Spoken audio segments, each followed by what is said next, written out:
अस्सलाम वालेकुम dear student, once again welcome back into Mohammad classes guys. आज इसी लेक्चर में हम लोग पढ़ेंगे कि पास्ट कंटिन्यूअस टेंस क्या होता है।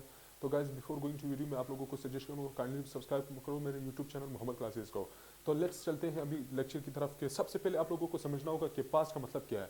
पास्ट का मतलब क्या, माजी। माजी क्या होता है? जो गुजरा होता है, जो आप लोगों ने किए होते हैं, वो काम जो आपने किए होते हैं उसको क्या कहते हैं? पास्ट। एंड कंटिन्यूअस मतलब क्या होता है? कंटिन्यू मतलब जब कोई चीज़ जारी हो, कोई चीज़ जारी हो। तो यहाँ पर वाजे है जो मुस्तकबिल में कोई चीज़ जारी हो, perfect perfect continuous tense, past perfect continuous इसको कहा जाता है। तो अभी चलते हैं डिफिनेशन के जरिए से इसको समझते हैं और इसकी यूजेस को, इसके इस्तेमालात को समझते हैं। तो गाइस सबसे पहले हमारे पास डिफिनेशन क्या कह रहा है? The tense is use in a past. This tense is use in a past. इस टेंस को सबसे पहले कहाँ पे यूज कीजिए? पास्ट के लिए हमेशा, क्योंकि ये वाजे ये पास्ट है। Some like when something had been going on in past, जब कोई चीज पास में जारी हो और खत्म हो चुका हो, जारी हो और खत्म हो भी चुका हो, तो उसके क्या कहते हैं? Past past perfect continuous tense इसे कहा जाता है। अभी उर्दू और हिंदी के जरिए से इसको समझते हैं कि ये अब क्या कह रहा है। अभी इनको समझते हैं। उर्दू में अगर जुमले के आखिर में चुका था, चुकी थी, चुके थे, आए, चुका था, चुकी थी, चुके थे, आए, तो ये पास्ट परफेक्ट कंटिन्यूअस टेंस कहलाया जाता है। और यहाँ पर और दूसरा भी था, थी, थे, अगर ये आ भी गया था, थी, थे, तो ये भी पास्ट परफेक्ट कंटिन्यूअस टेंस इसको कहा जाता है। तो उम्मीद है कि आप लोगों को अभी डेफिनेशन समझ आ गया। Past continuous perfect continuous tense उसको कहा जाता है। इसको एक तो पास्ट में यूज की जाती है जब कोई चीज पास्ट में जारी हो और खत्म हो भी चुका हो, तो इसे क्या कहते हैं? Past perfect continuous tense. Urdu में इसके आखिरी में चुका था, चुकी थी, चुके थे, आए, तो इसको कहा जाता है। अगर था, थी, थे ये भी आ जाए तो परफेक्ट है, ये सही है, इसमें कोई गर्ज नहीं। तो गैस अभी चलते हैं इसका हेल्पिंग वर्ब को। सबसे पहले तो हेल्पिंग वर्ब को समझेंगे कि every tense having their own are different like helping verbs, but past perfect tense is having its different helping verb. like इसका past क्या है? had been। इसका क्या है guys? helping verb क्या है? had been। अभी past perfect जो perfect tense था, simple past perfect tense, उसमें क्या था? सिर्फ had था, लेकिन अभी क्या हो गया? more addition हो गया, इसमें been का भी इजाफा कर दिया गया। तो had been, has ये क्या? ये तो प्रेजेंट में यूज की जाती है और फ्यूचर में, लेकिन पास्ट के लिए हमेशा आप लोगों ने क्या कर रहा है? थर्ड फॉर्म ऑफ हैज और हैव का आपने यूज करना है। तो हैज, हैड बीन, ये क्या? We use as a helping verb in past perfect continuous tense. Past perfect continuous tense ये क्या? ये हेल्पिंग वर्ब है, हैड बीन। अभी किस तरह रूल क्या होगा इसका? रूल ये होगा guys, we use not in negative sentence. हमेशा जो हम लोग है नॉट को यूज करेंगे, कहां पे यूज करेंगे? नेगेटिव सेंटेंसेस में। तो क्या? Between had and been, had और बीन के दरमियान में हम लोग क्या करेंगे? इसको यूज करेंगे, नॉट को। तो ये क्या होगा? नेगेटिव रूल हो गया इसका सेंटेंस का। इंट्रोगेटिव में हम क्या करेंगे? हैड को हम फर्स्ट में यूज करते हैं, we use it in a beginning of the sentence. Before subject we use had, then after subject, then subject, then we have been we put. किस तरह होगा गाइस? हम लोग नेगेटिव सेंटेंस में had comes in the beginning of sentence before subject. Subject से पहले हम क्या लगाएंगे? हेड लगाएंगे, फिर सब्जेक्ट, फिर क्या होगा? बीन होगा।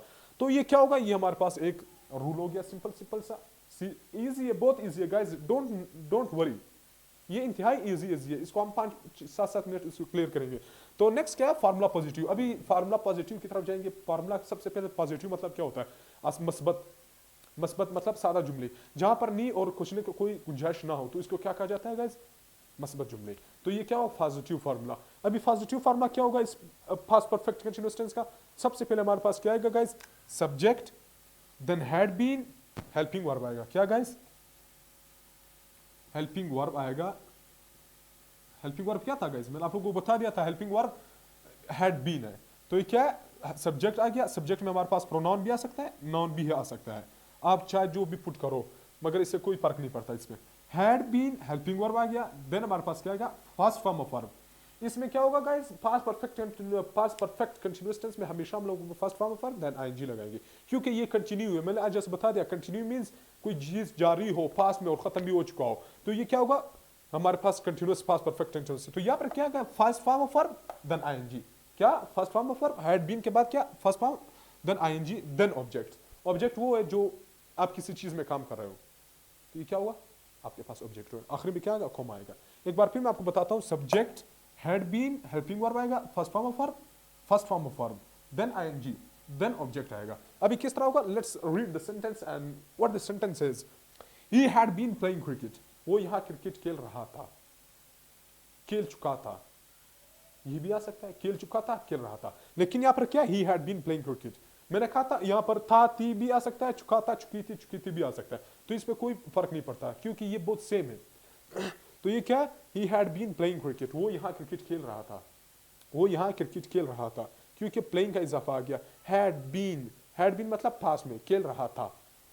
नेक्स्ट सेंटेंस क्या, क्योंकि देखो अभी ही हमारे पास क्या है, सब्जेक्ट है, हैड बीन आ गया, देखो then first form for then cricket, अभी ये क्या हो, ये हमारे पास एक सिंपल जुमला हो गया। नेक्स्ट सेंटेंस क्या, they had been going to Islamabad, they had been going to Islamabad, it means क्या, वो इस्लामाबाद जा चुके थे या इस्लामाबाद जा रहे थे, इस्लामाबाद जा रहे थे या जा चुके थे। तो ये क्या है, एक सेंटेंस हो गया गाइस, सब्जेक्ट आ गया हमारे पास, had been helping verb, then going to, then Islamabad आ गया।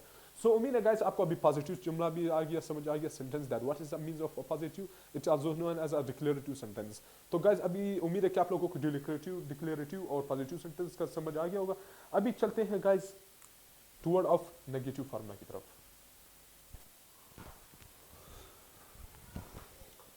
सो गाइस अभी चलते हैं फार्मूला नेगेटिव की तरफ कि नेगेटिव फार्मूला क्या होता है guys.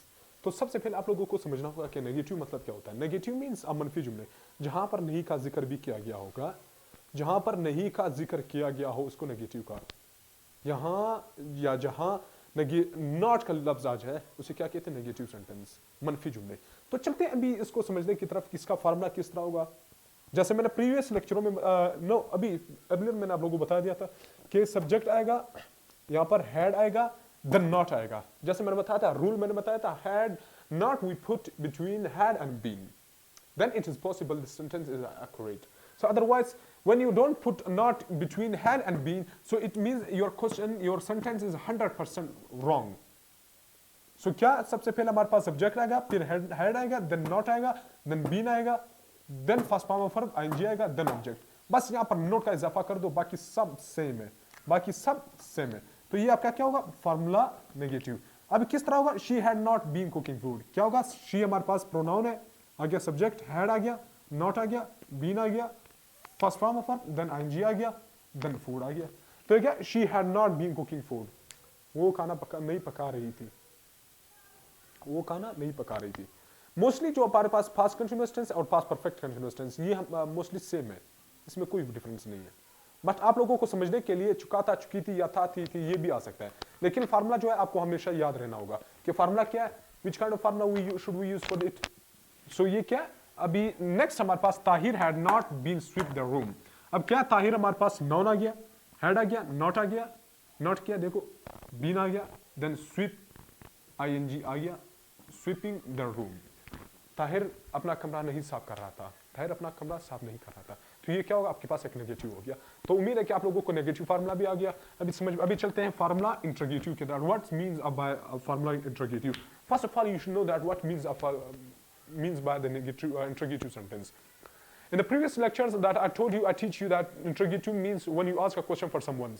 When you ask a question, when a question mark comes in the end of every sentence, it's known as, it's indicate that this question is asking for someone. You are asking the other one, someone else, they are asking for you.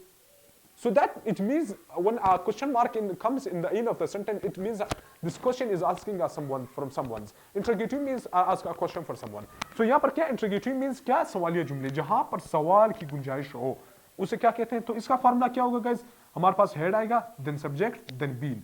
लेकिन यहाँ पर क्या था, हम लोगों के पास head subject के बाद आता है, लेकिन अभी सब्जेक्ट पहले आएगा, देन हेड पहले आएगा, फिर सब्जेक्ट आएगा, फिर बीन आएगा, फिर उसके बाद फर्स्ट फॉर्म फॉर ing आएगा, ऑब्जेक्ट आएगा। क्या, first form for ing then object. तो ये क्या होगा, हमारे पास एक फार्मूला हो गया। चलते हैं अभी इस सेंटेंस के जरिए से, सेंटेंस क्या कहता है, had Aslam been eating bread, क्या ब्रेड, क्या असलम रोटी खा रहा था, क्या असलम रोटी खा रहा था। तो it means that you are asking from someone. ये क्या हो गया, आपके पास इंट्रोगेटिव सेंटेंस है। नेट है had Ali been, next had Ali been beating snake, sorry, क्या अली शाम को मार रहा था। तो ये क्या हो गया, आपके पास एक क्वेश्चन हो गया। तो उम्मीद है कि आपको आज का लेक्चर पसंद आ गया होगा guys. So kindly subscribe my YouTube channel Muhammad Classes as well, click on bell icon. So inshallah in next videos we will discuss about the ACCA and CA. Thank you.